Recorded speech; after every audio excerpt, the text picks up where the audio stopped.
your symptoms, what you went through before the surgery. Before the surgery, I would have pain in the middle of my back, right on my spine, and then with any activity at all, it would kind of burn up and down and around kind of the back of my rib cage. 1 to 10, how bad was that? The more activity I did, it could be up to like an 8 or 9. 8 or 9. Was it 8 or 9 daily base? Or Yeah, how unless often? if I didn't do much that day, then it might just be like a 3 or a 4. Yeah, but any activity would just. How long did you have that pain? How long would? How many years?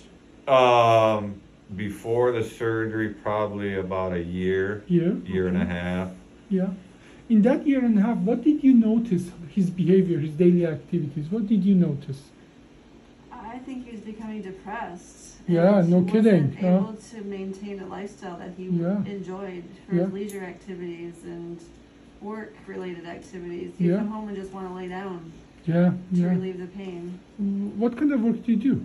What kind of work was I'm a sales rep for a beverage company. So lots of walking and lots of bending and lifting involved. Yeah. Lots of walking, lots of sitting in my car. So how did you deal with that? Tell me, what did the other surgeon, without naming any names, what did they tell you? So I tried physical therapy, chiropractor, over-the-counter medication, and then a couple of cortisone injections in that area, and nothing really seemed to slow it down. Okay. And then, did you see any surgeon for this problem? Yes, I saw one. What did he tell you? Surgeon that basically said after the cortisone didn't really help, that's all they could do at this time. They didn't recommend surgery. So they told you live with it? Yes. Was it livable? It was, but it was really uncomfortable. Yeah. Yeah. So now, when we met, we decided to investigate that area. How did we investigate that area that was causing your problem? Well, we had the CT scan, and then you had a discogram done. Yeah. What did you remember? What did the discogram show? Yeah, I remember they tested 5 discs, and one of them was painful when they did it, so that kind of narrowed it down. Can you describe that process of discogram for people who listen to that? What is a discogram? So what do you understand? So you lay on your stomach on a table, and they put some needles into your back and put some pressure in there, and you tell them if you can feel pain when they do that. And the first 4 discs that they did didn't bother me at all, and then the last one they did, it was a sharp pain, and it only lasts for a couple of seconds, and then they pull the pressure off, and then that's just kind of how they determined. So practically the provocation test for a disc, increasing the pressure individually, like putting more air in a flat tire to see if it has 1 hole or 10 holes. Yeah. And that was positive for one of the discs, and we decided to go and fix that. When was the surgery? April 1st, 2021. So about a year ago. Yep. And do you remember the surgery itself? Yep. Okay, so how long did you stay in the hospital? 1 night. And when did you start walking after the surgery? The next day, they had me. Obviously, you have to walk to go home. They had me get up and go to the bathroom by myself, and then walk up and down the hallway a couple of times, up and down a couple of stairs, frontwards, backwards, and then they let me go. Yeah. I'm going to turn around and show what we did. We did a thoracic interbody fusion. This is a method, MISDTIF, that this was a gap here, but now it's growing as well. If you look here, bone is beautifully growing from one to another. It was a gap here, and that was the bad disc that discogram confirmed to be the disc that's causing your problem. How did the pain behave after the surgery?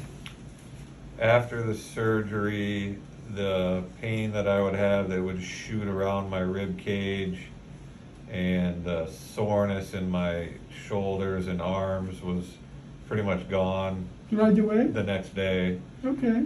And then just my mid-back hurt. How is that pain actually? How is that pain that it was in the shoulder and around the chest? That's all gone. That's all gone? Yep. Okay.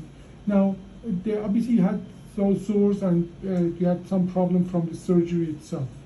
How long did that take, for the surgery?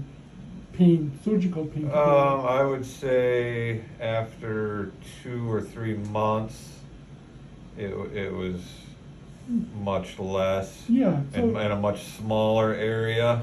yeah. After 2 or 3 months, you were where you were expecting to be. Is that what you're telling me about? Yeah, I would think Okay. so. Yeah. Yeah.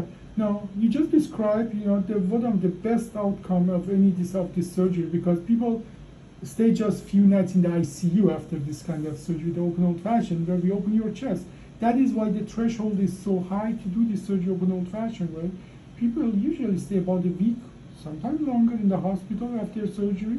And what you described, you were after 2 to 3 months, usually appears after 8 to 12 months with open old fashioned surgery. So this is a good version of it. Now, unfortunately, this is not the end of story for you, because I want to turn around and show you that there is unfortunately another disc down there. It's by far not as bad as this one, and you have now your spine looks like somebody who's 50 years old here and here, but here is a little more, and you have some pain back there, right? Correct? Yep. So meaning you have some, and that pain is below where we did the previous surgery. At this point, we want to just treat it conservatively, and there's a good chance that if the bone grows there, that we don't have to do anything, very good chance actually, that we don't have to do anything about it.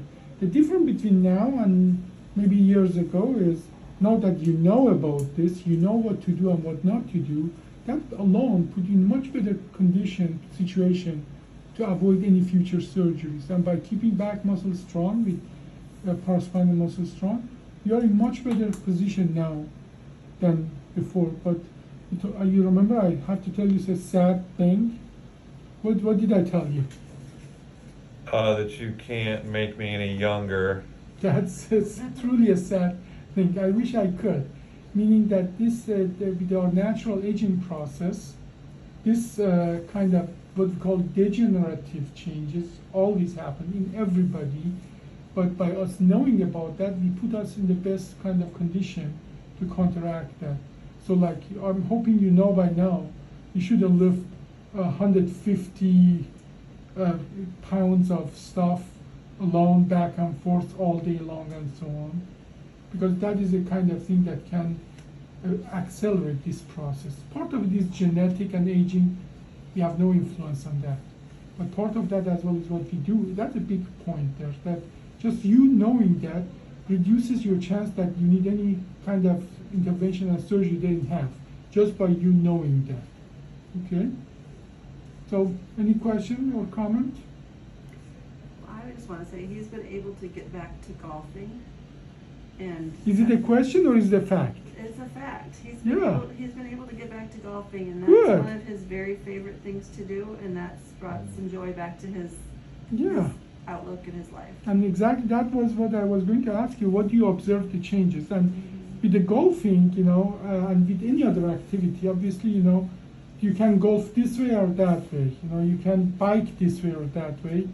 But I think by you now being more knowledgeable about your spine, you will dose it just fine for yourself, so that you can enjoy golfing for twice as long as if you wouldn't pay attention to those details. I'm hoping you will be golfing when you're 90. Yeah. Okay? Well, thank you so much for the interview. I Yeah. appreciate that.